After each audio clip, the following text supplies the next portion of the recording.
احنا دايما بنفتكر ان كوكب الارض مفتوح قدامنا، اي مكان تقدر تسافر له مادام معاك التأشيرة والفلوس. بس الحقيقة ان في اماكن على الخريطة لو حاولت توصل لها حياتك ممكن تكون في خطر.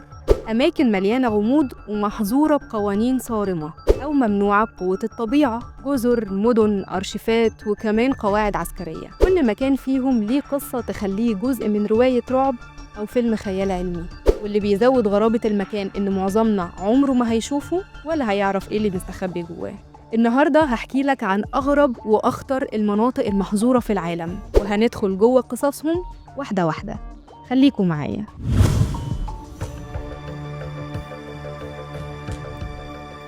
في نص المحيط الهندي في جزيرة صغيرة شكلها يبان من بعيد إنه عادي جداً، شجر، بحر، رمل، لكن الجزيرة دي بالذات آخر حاجة ممكن تتوقع إنك تشوفها في حياتك. اسمها جزيرة سنتينيل الشمالية. القبيلة اللي عايشة هناك معزولة عن العالم من آلاف السنين، لا يعرفوا لغتنا ولا حضارتنا ولا حتى أمراضنا. كل اللي يعرفوه إن أي غريب بيقرب لازم يموت.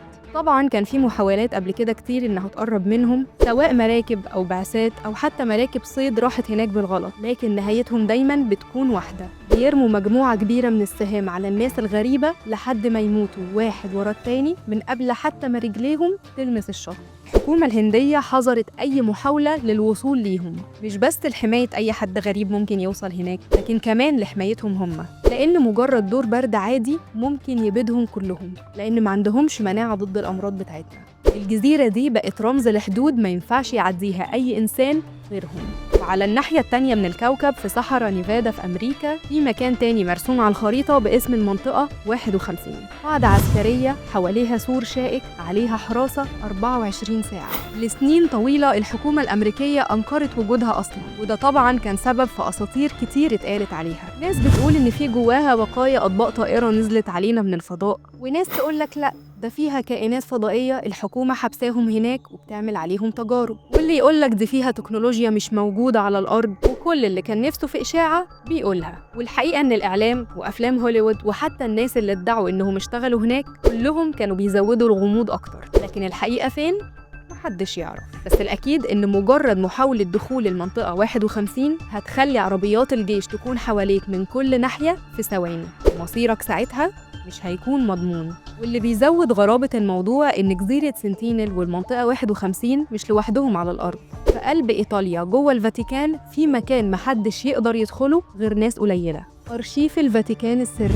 ملايين الوثائق اللي بيوصل لعمر البعض منهم لقرون متخزنة ورا أبواب حديدية. ناس بتقول إن الوثائق دي فيها حقائق عن التاريخ والديانات وأسرار لو حد عرفها ممكن تغير تاريخ العالم كله، لكن لحد النهاردة السر لسه جوه. وعلى بعد آلاف الكيلومترات في البرازيل في جزيرة ما تقدرش رجلك تخطي عليها، اسمها جزيرة الأفاعي. مكان مهجور لكن مليان بآلاف الأفاعي السامة، لدغة واحدة كفيلة إنها تنهي حياة أي حد في دقايق. الحكومة نفسها حظرت دخولها نهائياً إلا العدد محدود من الباحثين. ولسه في أوروبا الشرقية اللي فيها مدينة تشيرنوبل المنكوبة واللي بقى اسمها مدينة الأشباح، في رحلات سياحية كانت بتروح هناك للفضول وعددها كان محدود، لكن دلوقتي اتمنعت خالص، لأن لحد النهاردة جواها مناطق لو وقفت فيها دقايق بس الإشعاع ممكن ينهي حياتك.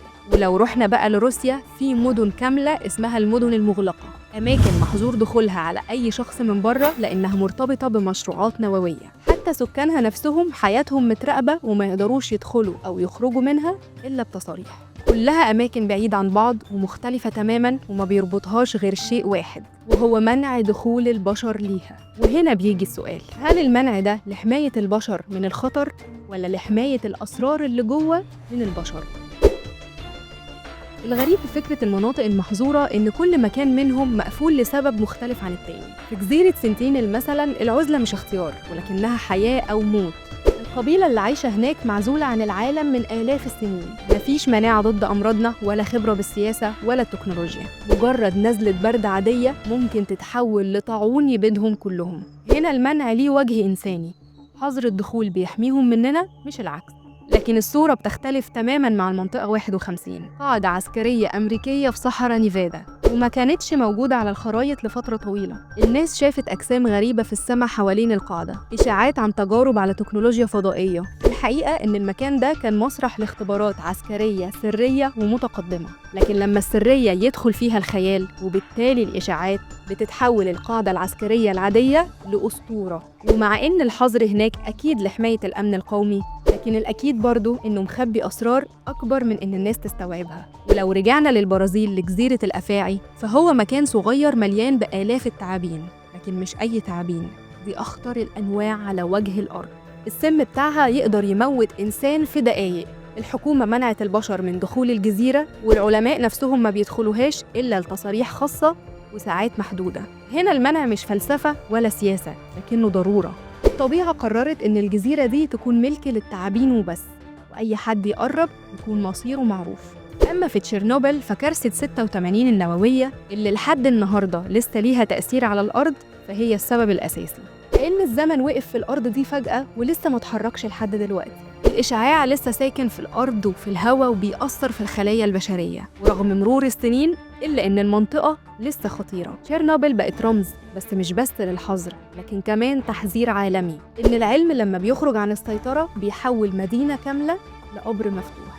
ولو هنتكلم بقى على المدن المغلقة في روسيا، فدي بتمثل شكل تاني خالص من المنع. مدن كاملة اتبنت خلال الحرب الباردة، محاطة بالأسلاك والأسوار، وسكانها عايشين جواها كأنهم في عالم موازي، الدخول والخروج منها بتصاريح خاصة. السر هنا مش مرض ولا إشعاع ولا طبيعة، السر هنا سياسي وعسكري. أسرار مرتبطة بالمشروعات النووية، بالأسلحة، بالقدرة على السيطرة. وفي نفس الوقت مجرد وجود مدن محظورة بالشكل ده بيكشف قد إيه البشر ممكن يضحوا بالحرية مقابل الأمن. العجيب في القصة إن الحظر مش مجرد حدود على الخريطة، لكنه انعكاس لشيء أعمق جوانا كبشر. في جزيرة سنتينل الحظر هنا رحمة عشان يحميهم مننا، مش العكس. في المنطقة 51 الحظر رمز للقوة والسرية اللي بتغذي خيالنا. وفي جزيرة الأفاعي الحظر وسيلة نجاة، حدود رسمتها الطبيعة لنفسها عشان تحمي الإنسان من مصيره المحتوم. أما في تشيرنوبل فالحظر كأنه عقاب، ذكرى مرعبة بتفكرنا إن العلم لما بيتخطى حدود السيطرة بيرجع علينا بالخراب. والمدن المغلقة اللي في روسيا فالحظر هناك مش حماية ولا عقاب، أداة سلطة بتعزل شعوب كاملة. المناطق دي مش مجرد أماكن ممنوعة على الخريطة، لكنها مراية بتعكس خوفنا وطمعنا وجشعنا ورغبتنا الأزلية في إننا نعرف كل شيء مستخبي. من بداية التاريخ والإنسان عنده نقطة ضعف واحدة بتتكرر، كلمة ممنوع. كل ما يتحط قدامنا خط أحمر يتحول لأكتر حاجة احنا عايزين نتخطاها. يمكن الفضول ده هو سر قوتنا، هو اللي خلانا نركب البحر ونعدي محيطات ما كناش عارفين نهايتها فين، وهو اللي خلانا نرفع عيوننا للسماء ونقرر نغزو الفضاء. الفضول هو اللي فتح أبواب العلم، لكن في نفس الوقت كان أكبر كوارثنا. علماء النفس بيأكدوا إن الممنوع دايماً بيلمس حاجة عميقة جوانا، الغموض.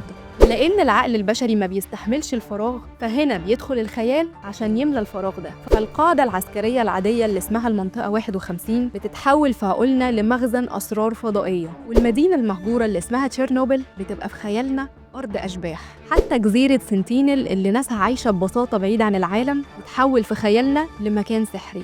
ومع مرور الوقت الأماكن دي ما بتفضلش مجرد ممنوعة، لكن المنع بيصنع هالة حواليها، هالة بتخليها تتحول من مكان على الخريطة لأسطورة. أسطورة بتحكي كتير عن اللي جوانا، عن خوفنا من المجهول، وعن رغبتنا في السيطرة، وعن ضعفنا قدام الفضول. المناطق المحظورة في العالم مش مجرد نقط غامضة على الخريطة، هي تذكير إن لسه في أماكن خارج سيطرتنا. وإحنا كبشر بنفتكر دايماً إننا عرفنا كل حاجة، لكن وجود مساحات ممنوعة بيقول لنا دايماً إن الحقيقة أكبر مننا. يمكن في يوم من الأيام نعرف سر كل مكان من دول، ويمكن يفضل كل مكان أسطورة زي ما هو ومفيش حاجة تتغير. لكن السؤال اللي هيفضل مفتوح، هل المنع لحمايتنا ولا لحماية الأسرار مننا؟ وطبعاً مصادر الحلقة دي في أول كومنت، ولو بتحب قصص الغموض فاعمل سبسكرايب، هتتبسط قوي. أشوفكم الحلقة الجاية وخليكم واعيين.